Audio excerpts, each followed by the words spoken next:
One of the biggest questions, where do you start? Where do I start?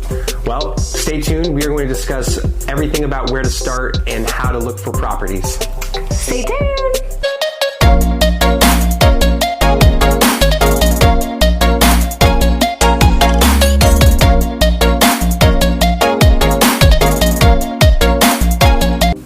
Hey guys, I'm Zev Forrest. I'm Melissa Forrest. And we are 18 times Airbnb super hosts. We have hosted thousands of guests, and we've been in the business for about 5 years now. And we have a lot to share with you, so pay attention and take some notes. So, where to start, right? This is a question that we always get. This is a question that everyone always asks themselves. This is a question I always ask myself. Where to start next? Where should I start the next property? What state should I start in, etc. On today's video, we are going to discuss where you should begin if you have not done anything at all, and if you have never done short-term rentals at all, where you should begin, right? Yeah. So where do you think that is? That is in the city that is short-term rental friendly, closest to you. Exactly. Okay. That's said very well. Yeah. So we recommend that you start within, I don't know, whatever your tolerance is for driving. I say about within an hour drive from yourself, right? If you want to stretch that to 2 hours, so be it. That's pretty rough for 2 hours, because you're going to be doing a lot of back and forth driving for your first time, especially because you might not know the systems and operations and how to get things down to starting a unit. But you definitely want to look somewhere very close to you. I would not recommend going out of state for your first time. I would not recommend going across the state for the first time, or out of the country, obviously. So first you want to look in your market and the surrounding cities of your city. You want to find the friendliest cities for short-term rentals. Yeah. So how do you do that? So you're going to go online and you're going to Google. So for us, for example, we're out in Los Angeles. So we're going to go into Google, and the first thing I'm going to do is first look at the city that I'm currently living in, because if I can start a short-term rental or an Airbnb next door, or literally, in my backyard, or even in my home, right? That would be the best possible solution. So I'm going to look in Los Angeles, and I'm going to Google Los Angeles short-term rental ordinance. Just Google that, and typically the first result, if it's not sponsored, the first result will be from the city government website. The .gov. .gov, yeah, and it will explain the short-term rental ordinance in that city you're searching. Then read it through. Make sure you look for things like, do you need a permit? Look for things, do you need to live on the property? Does it need to be your primary residence? Do you have a limit to the amount of days that you can rent the property? Do you have a limit to the amount of months? Do you have a limit to the amount of guests per year that you can have on the property? These are all things that can come up in certain ordinances for hosting a short-term rental. Yeah. And to take it a step even further than that, so after you Google your short-term rental ordinance, in this example of Los Angeles, you can also find the phone number, which it's always good to just get on the phone with someone just to confirm that everything you're seeing online is up to date, because ordinances are always changing. Exactly. And so you want to make sure that you are looking at the most current, and the website is not necessarily always the most current. So if you Google, in this example, building and safety of Los Angeles, it's going to give you the phone number. Usually the department that you speak to regarding short-term rental ordinances is the Department of Building and Safety. Then you could confirm everything that you're reading online, make sure that you ask every single question that you need, and you get all the information to make sure that you are able to start a short-term rental business in that city. Yeah, so you also take note of this. You also want to, we highly recommend that you start in the city that has a short-term rental ordinance already in place. Yeah. That has something there, because you can go into a city that doesn't have anything at all. You go online, you don't find any results ordinance. You call the city, they say we don't have an ordinance, and you're like, great, let me start this. And then all of a sudden, you start hearing talks within the city that, oh, we are actually about to start implementing a short-term rental ordinance. That happened to us. And you don't know what it is, right? It could be anything. It could be anything like, oh, we're going to allow short-term rentals, or it could be like, we're not going to allow them at all.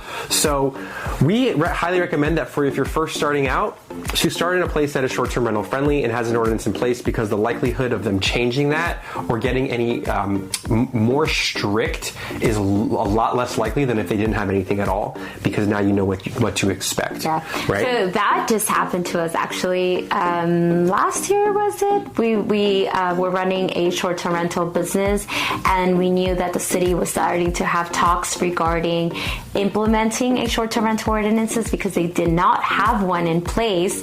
And we were able to run our business there for 1 year, and then the talks began, the meetings began, and then they said that it had to be owner occupied, and this was a sublease. So we shifted and we made it into a midterm rental, which is a when you allow 30 days or more, 30 days minimum.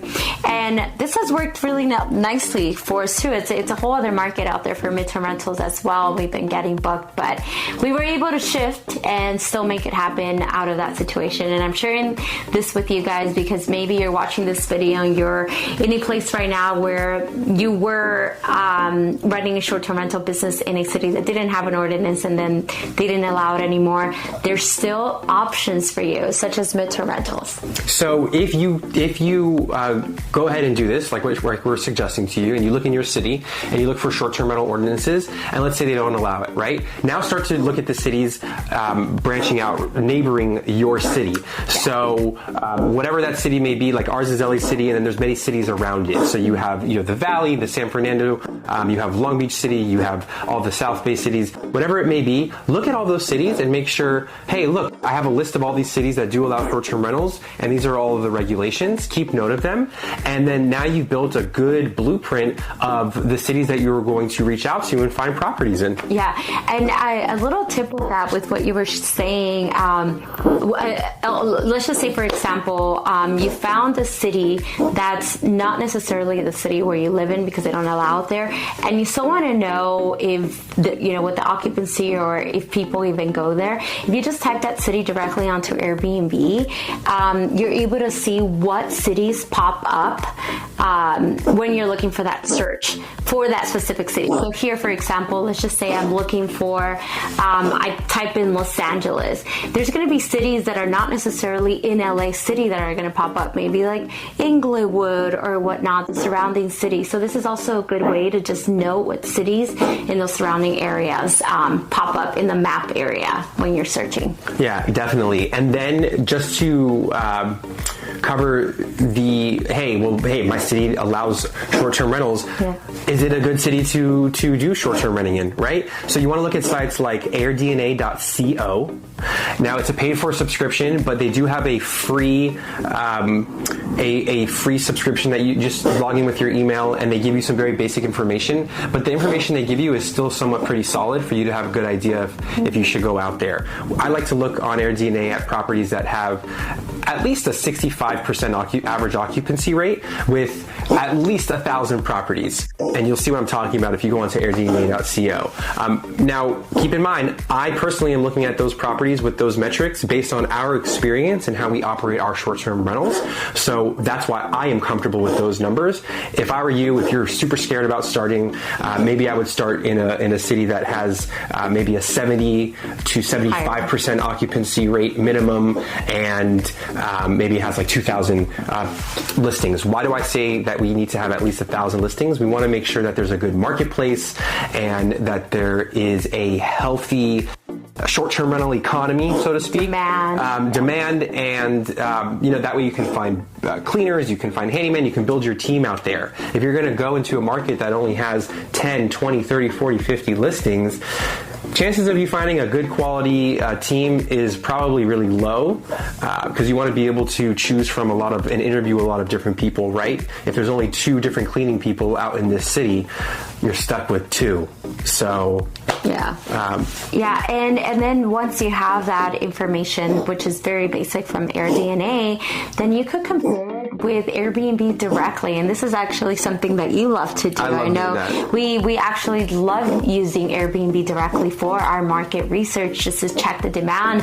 And so again, let's just say, for example, you're looking at Los Angeles, you type in the city on Airbnb, and then you're able to see how many Airbnb listings pop up in that city, and then you start looking at how many reviews are in those cities. So if I'm looking at a city that has maybe like, I don't know, 5 reviews here, 7 reviews here, 20 reviews, 30 reviews here for the listings that they have in those cities, I'm probably going to be questioning what the demand is there. But if I find listings that have hundreds of reviews for certain listings, I know that there's a demand there. And that's Definitely. also, it just showing me that there's a healthy market there, especially because what's the rule? They say that for every 5 guests is 1 review. Every 5 guests I don't is know. 1 review. All we know is that the amount of reviews you're seeing, there's a lot more demand. guests. There's a lot more guests. So you want to look for those listings that have hundreds of reviews. If you could find a couple of those, then I will feel very comfortable in saying that that's definitely a city you should go for.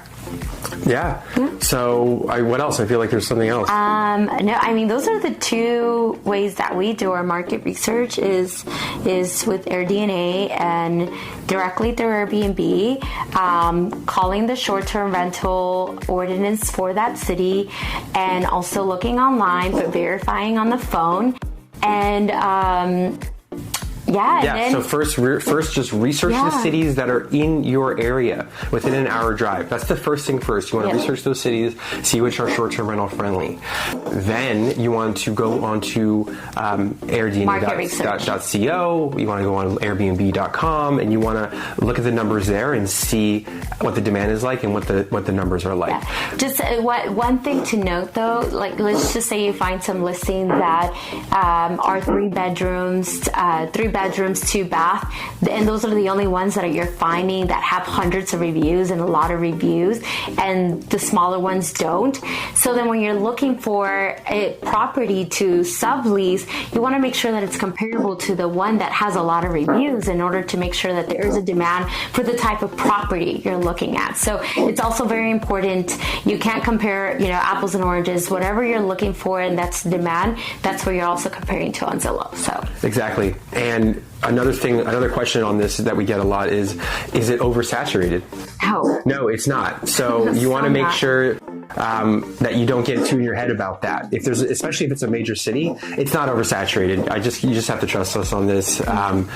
There's so many businesses out there, so many top leading brands out there that they don't focus on the competition. They just focus on what they can do and what they can do best. Right. And if there are a lot of listings in a certain area, that means there's a lot of demand. And I guarantee you that there is not enough demand there's not enough supply for the amount of guests that are trying to be in that area. You have hotels that are booking next to each other. Mm-hmm. You can look at all these hotels near certain airports, and there's 7, 8, 9, 10, 12 hotels on the same block. And they're huge hotels. And they're huge hotels. With a lot of with units. hundreds of rooms, right? So if you have thousands of properties that are, each property is hosting 1 group, you coming into the market, it's not going to make a difference, and you're still going to get some good guests, and you're still going to get some good returns.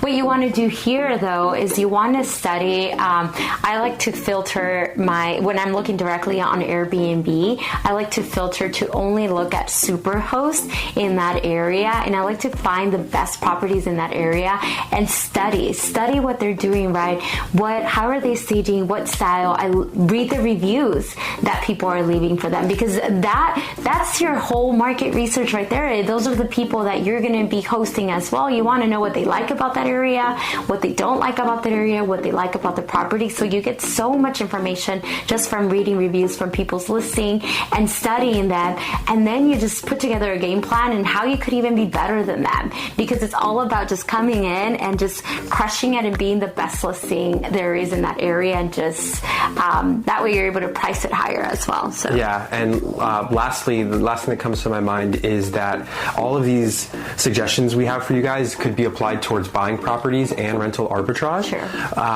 For the rental arbitrage method, after you have all of that information, what you're then going to do is go on to platforms online that you would go on just as if you were looking to rent a property. So some that come to mind are Zillow.com, Redfin.com, Apartments.com. Those are just some of the top 3 that I use as well. There's HotPads.com. HotPads. And you're going to look at the properties that you want to go search for in the markets that you just did research on for that are short-term rental friendly and you think will do well in short-term rental market. So I hope that really helps you guys and give you guys some clarity on where to start, what city to start in. We gave you guys lots of pointers there so you're able to go out there, do your market research, and be able to find those legal cities where you could create a long-term business within the short-term rental industry. And if you guys have any questions or things that you guys want us to share and create more content on, this channel is for you and we are here for you. We're here to support you in your journey. So leave us a comment below. Don't forget to share this with your friends and your family if you found it helpful, and subscribe on the red button below so that we could continue just creating this content for you guys. And thank you guys for joining us and have a good day. Take care. Bye.